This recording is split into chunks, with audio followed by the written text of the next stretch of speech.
This is the Burmese curly. It's super, super pretty. This hair is the Burmese wavy hair. It's really of good quality. I've never had Burmese hair ever. There's no shedding. Fueled by social media influencers and celebrity trendsetters, the demand for human hair extensions and wigs have grown tremendously over the past few decades. By 2026, it is estimated that the industry will be worth more than $13 billion. But where is all this hair coming from? We traveled to Myanmar, the world's third largest exporter for human hair, to find out.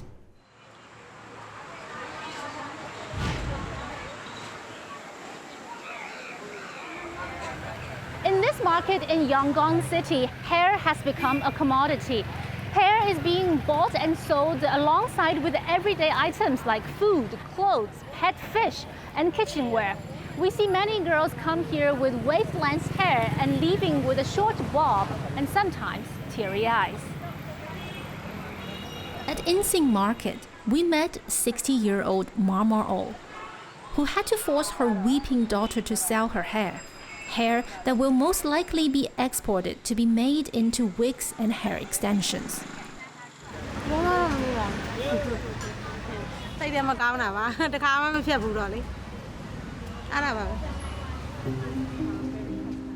Sue was devastated to part with her tresses. Like most girls her age, she has never cut her hair, as culturally, long hair is seen as a badge of beauty and has profound religious significance in Myanmar. It can be embarrassing or even shameful to have short hair. Unfortunately, Miro Lu's financial situation is such that she has no choice but to trade her daughter's only prized possession.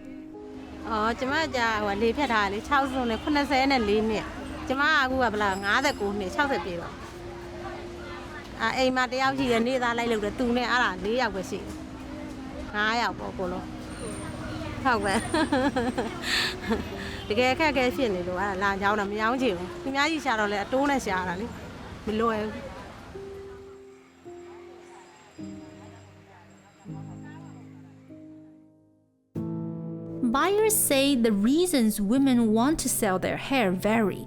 For the impoverished, it's a way to get quick and ready cash, most often to repay loans and clear debts.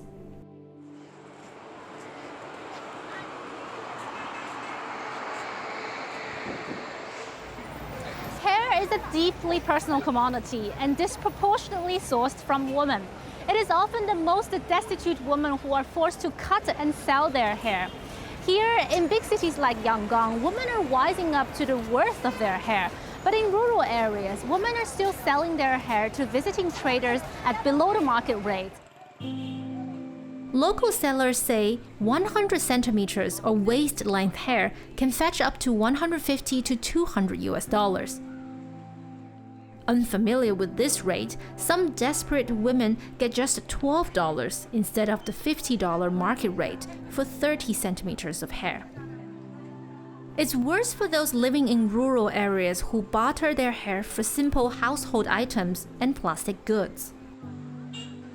Not everyone's reasons, however, are financial.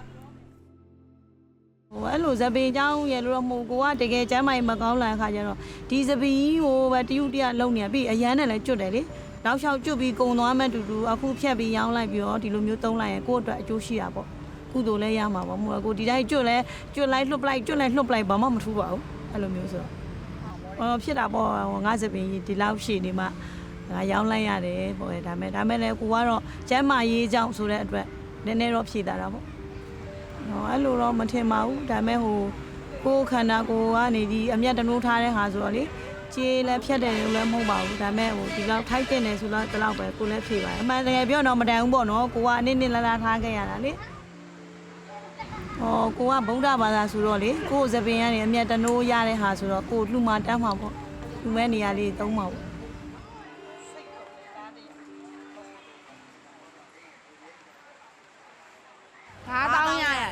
9,000ရတယ်ဆိုလို့ရှိရင်အမှသူကတစ်စောင်းတိုင်းစီမီထုံးပွဲတို့ဘာလို့ဆိုလို့ရှိရင်ရက်ွက်ထဲမှာအလှူတန်းနေရှိတယ်နောက်ဆရာတော်တန်ဃာတော်တွေကိုပင့်ဖိတ်ပြီးတော့ပရိတ်ရွတ်တာပဋ္ဌာန်းရွတ်တာတွေရှိတယ် သင်္ကန်းကတ်တာတွေပါရှိတယ်အဲ့အတွက်ကိုလှူတယ်လှူဖို့ငွေကိုတော့ဥပမာအခုဒီမှာ9000ရတယ်ဆိုလို့ရှိရင်3000လောက်ကိုလှူဖို့ဖယ်ထားတယ်2000လောက်ကိုတော့သူ့စပင်လေးကိုပြန်ပြီးရွှိုင်းဖို့အတွက်ဖယ်ထားပါတယ်ညီမတို့ကမြန်မာလူမျိုးမြန်မာဗုဒ္ဓဘာသာလူမျိုးဆိုတော့ခေါင်းမွားစပင်ဆိုအထွတ်မြတ်ပဲအဲ့တော့ညီမတို့ဘုရားသားတော်ကလည်းအထွတ်မြတ်ပဲအဲ့ဒါအကြောင်းမလို့လှူခြင်းတဲ့စိတ်ကအလိုလိုရှိတာအဲ့ကြောင့်မို့လည်းညက်ပြီးလှူပြတာ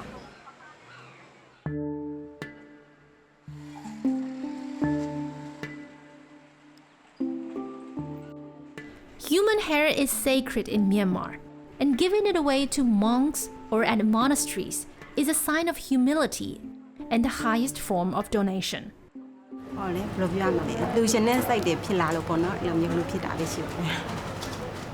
ဘလုံးမတော့မခံစားရပါဘူးဘာလို့ဆိုလို့လေဒါကိုပန်းလို့ဟိုကိုကောင်းမှသေးထော်တာပေါ့နော်ဆရာတော်ရဲ့အလူမှာကိုတိုင်းလှူခွင့်ရတဲ့အတွက်ပို့ပြီးတော့ကောင်းပါသေးတယ်ဟိုကလေပထမတော့တမီရှင်းနှစ်မှလှူမလို့ပါဟိုမနက်ကအသက်နဲ့တခုနဲ့ကြုံခဲ့တယ်ဒါပေမဲ့ဟိုကံကောင်းတော့မဖြစ်ခဲ့ဘူးတကယ်လို့များတည်သွားခဲ့လို့ရှင်ဒီစပင်လေးကအလကားပြရပြီအဲ့တော့ကံကောင်းလို့မတည်ခဲ့တော့ဒီချိန်မှာဘုံဘုံရလဲကံလန်းတယ်လေသူမဲ့သူများရှိသလားတဲ့ဒီနေ့မှာဆိုတော့အဲ့နဲ့တငယ်ချင်းတွေမေးတော့တဲ့လောက်လက်မအားကြအောင်မလာနိုင်ကြအောင်မလာနိုင်တော့ကဲအဲ့ဆိုရှင်ကိုယ့်အကူတောက်တဲ့ပဲသွားတော့မယ်ပြီးလို့ရှင်ဒီစပင်တွေကအလကားဖြစ်မဲ့အတူတော့နည်းနည်းပဲရမှာလေဟိုပြောင်းမရိပ်ဘူးဆိုလို့ရှင်အဲ့တော့များများရိပ်မယ်ဆိုလို့ရှိလို့ရှင်အကုန်ရိပ်မှသူကဘောင်ဝင်တန်းဝင်နေကြမှာဆိုတော့အကုန်ရိပ်ဖို့စိတ်ကူးလိုက်တာပါ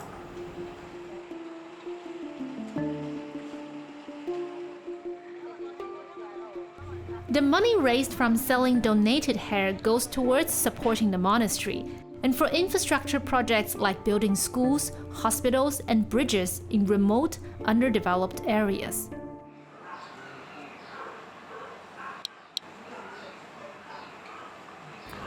အဲ့ဒီရောင်ရတဲ့စပင်ရတဲ့ငွေတွေနဲ့ပေါ့နော်တရားပေါင်း28ဆင်းရှိသွားပြီပေပေါင်း950ရှိတဲ့တရားကြီးတစ်စင်းအပါဝင်ပေါ့နော်ဟိုဒါပေမဲ့လမ်းမိုင်အပြင်ကြောက်လန်းအဆင့်မိုင်ပေါင်း20ကျော်ပေါ့ကတ္တရာလန်းအဆင့်ပေါ့ကွန်ကရစ်ကတ္တရာလန်းအဆင့်10မိုင်လောက်ပြီးသွားပြီကြောက်ချောလန်းမိုင်20ကတ္တရာကွန်ကရစ်လန်းအဆင့်10မိုင်လောက်ရှိသွားပြီပေါ့နော်ကျောင်းကတော့ဘုန်းဘုန်းတို့ဟိုကျောင်းဆောင်ဆောက်တာတဲ့တစ်နှစ်ကိုဘုန်းဘုန်းတို့ဒီပညာဒါနပရာဟိတလုပ်တာ900နဲ့1000ကျားမှာကုန်တယ်ပေါ့နော်ဒီအများစုကတော့စပင်ထဲကနေရလာတဲ့လူငွေတွေပါပဲ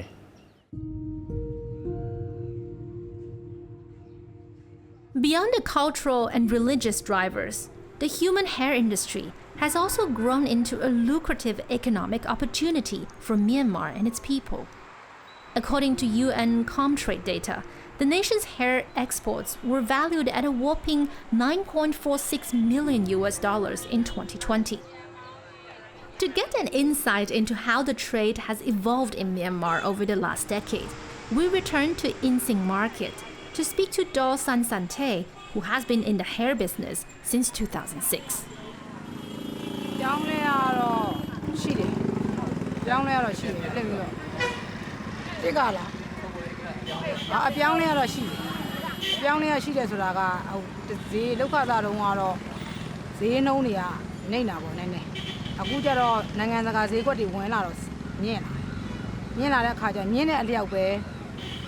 အယောင်းဝက်ဖြစ်တာပေါ့နေရကနေခုချိန်ထိကိုဖြည်းဖြည်းနဲ့တက်လာတာလောက်ခသားတို့အရှိဆုံးတွေကလောက်ခသားတို့က9သိန်းသေးလောက်ပဲပေါက်တယ်ဟုတ်တယ်9သိန်းသေးလောက်ပဲပေါက်အခုက15သိန်းသေးပေါက်တယ်အဲ့လိုတော့မှန်းလို့မရဘူးပေါ့ဟုတ်တယ်ရှိစစ်တယ်ခန့်မှန်းကြည့်တော့ဒီပေါ့တနေ့ကို10ယောက်15ယောက်လောက်တော့လာတာပေါ့အဲ့ဒါကကြတော့ဒီလိုကိုလိုချင်တဲ့လောက်ကိုဆွဲကြည့်လိုက်ရှေ့ရင်ဝယ်တယ်တိုးရင်တက်ဝက်ဈေး Human hair being exported from Myanmar can be categorized into two types. You have the cut hair, of course, and they're straight from girls, have blonde hair, and they will end up to be wigs and hair extensions for high-end markets in the West. You also have hair balls. These are collected from the hair brushes or sometimes even rubbish bins. They will have to go through a process of being sorted, combed, and all the same lengths put together, and eventually it will look like this. This sorted hair is then sold to buyers mostly from China, who convert them into wigs for the Western markets. These wigs can sell for $900 to $2,000 per piece. ဗမာကုန်တယ်မဟုတ်တရုတ်ကဓာတ်ဝက်တာဗမာပွဲစားရှိသူတို့ပေါ့နော်ဒီဗမာစကားဟိုဂျားထဲမှာဆိုတာပွဲစားရှိမှလည်းအဆင်ပြေမှာလေ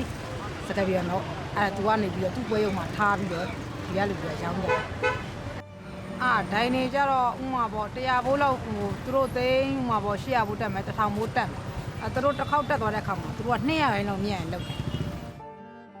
China supplies nearly 70% of the world's wigs and hair extensions. This also makes it the biggest importer of raw human hair.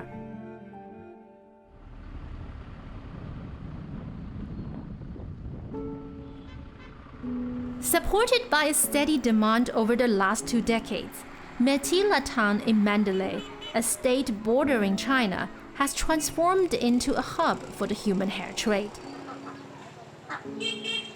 Traditionally agrarian, the people here abandoned farming due to frequent droughts and water scarcity,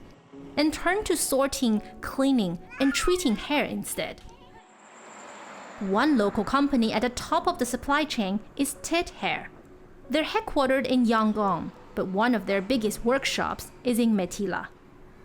We collect sometime from temple and monastery, and some girl, before they go for meditation, religious activity, monks keep braided ponytails escort from the girls. So this is a very pure, high quality. Even its price is extremely high, $150, $160 per kg. Sometimes some girl come and sell the hair because their husband in the hospital. So even though they love the hair, they cut and sell. There are hair collector every village. Those people also come to us to sell for some profit. So we collect like this. Min Zhao told us that since Myanmarese hair is amongst the softest and most sought after in Asia, its demand is fast outpacing supply. He says on average he sells more fallen or discarded hair than freshly cut kind. Though it's cheaper, selling fallen hair requires more effort, he says, as it has to be untangled, brushed, washed, dried, conditioned, and brushed once more until it shines. Head cut hair every month, 1,000 kg, 2,000 kg, let's say, but waist hair, fall hair, availability is 100 times, minimum 50 times. Also more customer because of the price attraction. For Min Zhao, modern fashion trends and increased competition is making it harder to source long, virgin, or chemically unaltered and undamaged strands. We noticed that Myanmar girl even in the city, they do not keep long hair. They put it dyed, colored. By the point of they sell, the fund is down half. This is one reason, one cause for limiting to sell high quality.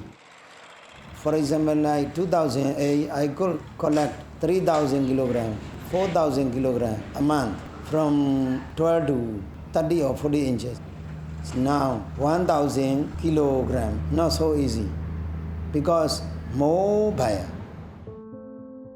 To meet the demand discrepancy, the growing competition within Myanmar has led a lot of traders to mix hair from India and sell it under Myanmarese branding. There are also reports that traders tend to add colored hair to virgin hair, which could reduce the wig's quality. In some cases, synthetic or animal hair has also been passed off as virgin human hair. The lack of quality control could be because the Myanmar government does not see human hair as a commodity. There's no product code listing, no corporate tax. The government or the other ministries have been busy focusing on the areas that generate more income or more to the national coffers. This lack of oversight also means there is no regulation to make sure the women who sell their hair are adequately compensated. They have no legal recourse in case of a dispute. There are no work guidelines or minimum wage for workers in hair sorting centers. That can be considered if the industry grows, and the government should see that there's no exploitations by the value chain, and all these stuff can be examined or evaluated if the industry grows and enlarges. But in the meantime, if they are happy with what they are receiving, or if they are comfortable with these, I think the government should focus more on other sectors like manufacturing, services, or trading. Even though the authorities don't acknowledge it as an important industry, on the ground, human hair, this deeply personal possession, has provided many communities with income and livelihood.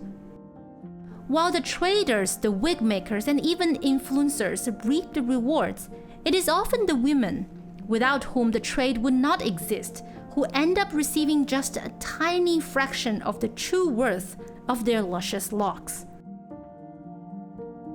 For Assignment Asia, I'm Miro Lu in Myanmar.